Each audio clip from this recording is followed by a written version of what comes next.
مسلمانوں کے معمول یہ ہیں، صبح اٹھنے کے بعد جب تک کہ وہ اخبار نہیں پڑھ لیتے ان کو چین نہیں، کہ مجھے چین ہی نہیں آتا۔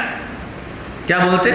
جب تک کہ اخبار نہ پڑھ لے، نیوز نہ پڑھ لے، کہاں کیا ہو رہا ہے، جب تک مجھے چین ہی نہیں آتا ہے۔ اے مسلمان، اخبار کا درجہ بھی قرآن کو نہیں دیا۔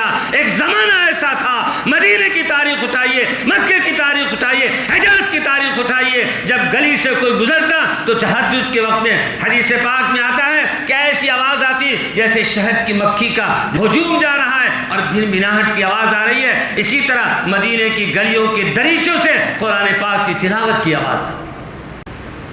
آج دیکھ لیجیے کس کے گھر سے قرآن کی تلاوت کی آواز آ رہی ہے، اور آواز ملے گی بھی تھی تو وہ موبائل کے ذریعے ملے گی، ریکارڈنگ کیا ہوا تلاوت سنیں گے آپ۔ زبان سے پڑھنے کی توفیق کا دکان ہے، چند آیت پڑھ کر اپنی دکان کی ابتدا کرے، وہ توفیق نہیں ہے۔ آیا ریکارڈنگ لگا لیا، قرآن چل رہا ہے، گاہک آ رہا ہے، بات چیت ہو رہی ہے، یہ سراسر ظلم ہے قرآن پر۔ اللہ رب ذوالجلال قرآن پاک میں فرما رہے ہیں وَإِذَا قُرِئَ الْقُرْآنُ فَاسْتَمِعُوا، جب قرآن پڑھا جائے تو غور سے سنو، وَأَنصِتُوا، اور چپ ہو جاؤ۔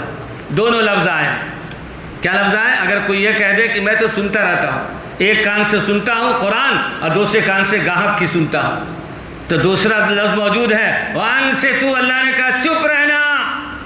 جیسے نماز میں امام قرآن پڑھ رہا ہے تو سارے لوگ، اللہ کا یہ کلام ہے، یہ بادشاہ کا کلام ہے، اس کو غور سے سننا۔